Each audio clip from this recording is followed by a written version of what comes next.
Wednesday's second video for you is firstly, Tigray has shared 5 red lines as talks are about to start between talks could start between Ethiopian government and Tigray regional government in coming days. Before that, Tigray has publicly stated 5 red lines that these 5 points are non-negotiable. Which are the 5 red lines mentioned by Debretsion Gebremichael, Tigray's president, a few hours ago? Secondly, yesterday we know that Gambella Liberation Front and Oromo Liberation Army OLA launched a joint attack on Gambella city of the Gambella region. Though government forces, federal police, regional forces, they have taken control of Gambella city now. But what we are hearing from the city is that firstly, some banks have been robbed by attacking GLF and OLA fighters. And secondly, Oromo residents of Gambella are now being targeted. They are being harassed by Gambella regional forces. Third news story is about an Ethiopian politician from the Amhara region who has filed a lawsuit against an analyst and against a news outlet. The politician claims that the analysts and the news outlets are involved in his character assassination. Lastly, viewers, a Tigray-backed activist today made some claims about rift between PM Abiy and Isaias Afwerki, Eritrean president. The activist claims that 11 Eritrean intelligence officials have been killed in recent months in Addis Ababa. And some other claims have also been shared by this activist. The activist says he has the names of these 11 killed Eritrean security officials too. We'll have a detailed look at this development, the claims of this activist. Firstly, viewers, PM Abiy yesterday delivered a speech. He announced the formation of a committee to work out the details of expected talks with Tigray government. Before that, we saw an article published by Le Monde, French newspaper, which claimed that talks between Tigray and Ethiopian governments were due to start at the end of June in Tanzania. After PM Abiy's speech, Tigray released a statement. Tigray showed its willingness to be part of talks, but not in Tanzania, rather in Nairobi. Tigray said that it was ready to hold talks under the auspices of Kenyan President Uhuru Kenyatta, US, EU, UN, African Union, and the UAE, United Arab Emirates. But Tigray indirectly refused to be part of talks under the auspices of just African Union in Tanzania. Government's response is awaited. After that, Tigray President Debretsion Gebremichael appeared on DWTV, Tigray-backed news channel, and he was interviewed. Some journalists asked questions. A planned appearance, it seems. The appearance of Debretsion Gebremichael was meant to address people of Tigray, opposition parties of Tigray.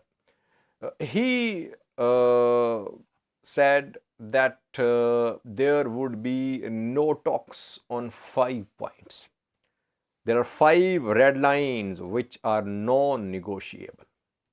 What did he say? Which are the 5 red lines mentioned by Debretsion Gebremichael? Firstly, he said that referendum about the future of Tigray is Tigray's constitutional right.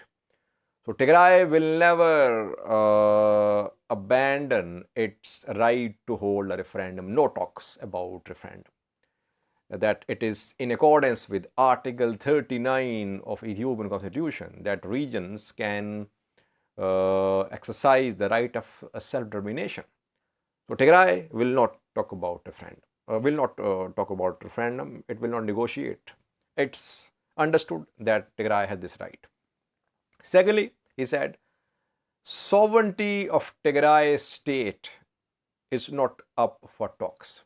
What does he mean, sovereignty of Tigray state? I think he seemed to be saying that Western Tigray is part of Tigray, Amhara Volkai Segede. That pre-war borders of Tigray are the real borders of Tigray. And Tigray will not agree to any agreement which does not ensure pre-war borders of Tigray with neighboring regions and countries. Thirdly, continuity of Tigray army. That Tigray will never dismantle its army. TDF will remain as an army. Fourthly, accountability for crimes committed in Tigray.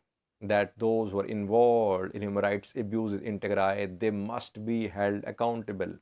No compromise on this point. And lastly, compensation for the genocide, the lootings, the destruction which were inflicted by invading forces in Tigray. So these are 5 red lines which Tigray has made public before the start of talks, that Tigray will never compromise about these 5 points. Tigray will not dismantle its army. Western Tigray will be non-negotiable, and those who are involved in human rights abuses, they must be held accountable, and Tigray has this right to determine its future. Now, I think these are not revelations. It has been Tigray's consistent position that it will not dismantle its army, it will not surrender, it will not abandon its claim to Western Tigray, that it has right to hold referendum. So these are not new conditions. Tigray politicians have been talking about these things in the past as well. I think several videos I covered as well these conditions. These are not new conditions, and these are not difficult conditions to be accepted by federal government. Only issue, thorny issue, is sovereignty of Tigray regional state. How to resolve the deadlock over Amhara Volkai Segede. I don't think Ethiopian government would want Tigray to dismantle its army, because Tigray will never agree to it. Referendum is part of constitution. You cannot deny this right to Tigray. Accountability and compensation. Yes, Tigray has right to claim. There can be talks about how much will be compensation and how much Ethiopian government has already given to Tigray, and who were involved in atrocities in Tigray. There can be talks, but basically these 2 points will be part of talks. Overall, not new revelations for us. It's a good thing that Tigray is trying to take a position on board, because referendum, self-determination is demand of several opposition groups in Tigray. They are in support of independence of Tigray. So Tigray is trying to address those voices in Tigray which are calling for independence, and diaspora as well. Tigrayan diaspora is overwhelmingly in support of Tigray's independence. Tigray is addressing diaspora as well, that it will not dismantle its army, it will not abandon its right about holding a referendum to determine its future. Second news story is about a joint attack launched by Gambella Liberation Front and Oromo Liberation Army yesterday in Gambella city of the Gambella region. We know that there was fighting in the city for several hours. Federal police, Gambella regional forces, they resisted. And in the afternoon, in the evening, attackers, OLA GLF, they retreated. But they say that they have achieved their objectives, that they have seized weapons and military supplies from arms depots. It is being said that they have robbed some banks as well. At least one branch of Abyssinia Bank has been completely robbed in Gambella city, and some other bank branches were also attacked and partially robbed in Gambella city. It has been confirmed, some of our sources confirmed, the government has not issued any statement, but at least one branch of Abyssinia Bank has been robbed in Gambella. And secondly, now Gambella regional forces are trying to single out Oromo residents of Gambella city. They're being harassed. Their houses have been raided. Their houses are being searched, and some have been arrested as well. Some say that some Oromo civilians have been killed as well in Gambella after the retreat of OLA and GLF. We have no confirmation about casualties, but what we have confirmed is that yes, Gambella government forces, regional forces, since last night they have launched a campaign against Oromo residents, against the areas where Oromos live. Their houses are being searched, they are being taken into custody as well.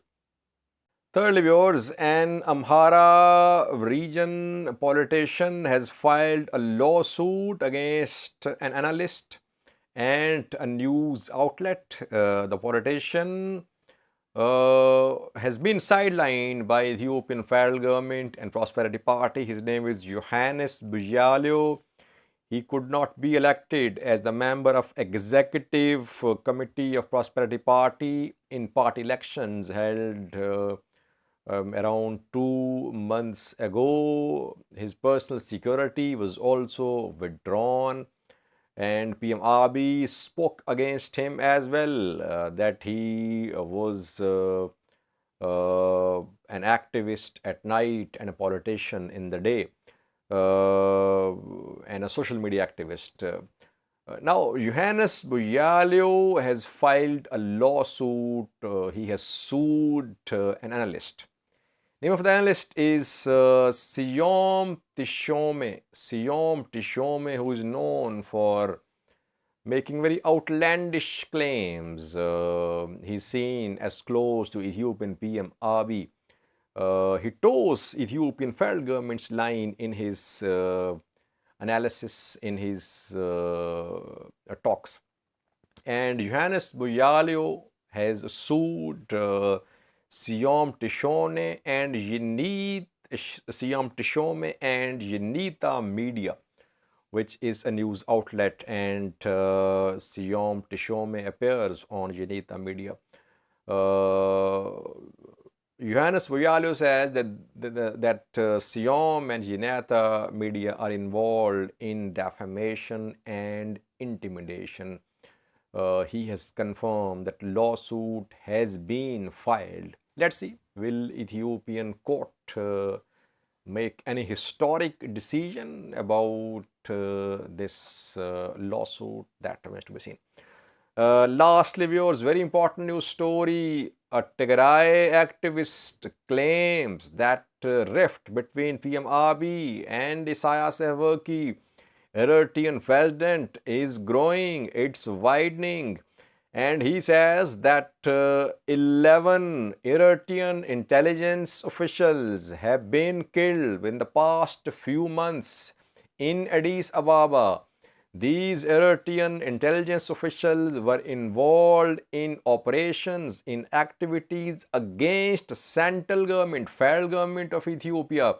That is why Eritrean intelligence officials working undercover in Addis Ababa are being expelled, arrested, detained, and killed.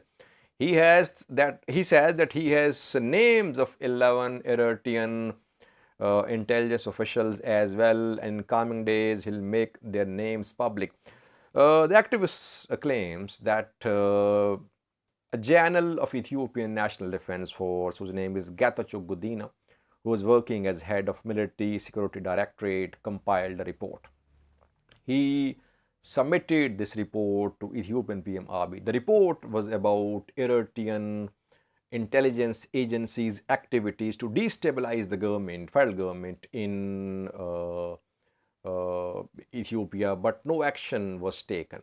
But PM Abiy has realized that Eritrean intelligence officials are involved in planning anti-state activities. They're involved in printing counterfeit currency, in smuggling of foreign exchange, in striking military deals, underhand deals with authorities in Afar and Amhara regions. And these intelligence officials are running businesses in different parts of Addis Ababa, Ethiopian capital, and their presence is leading to serious economic crisis for the country.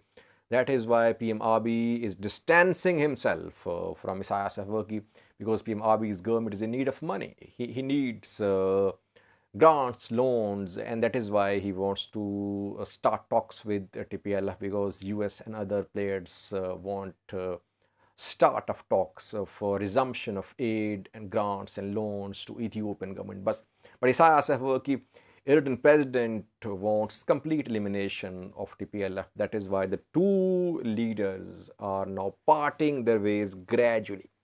This is what has been shared by this Tigray backed activist. Well,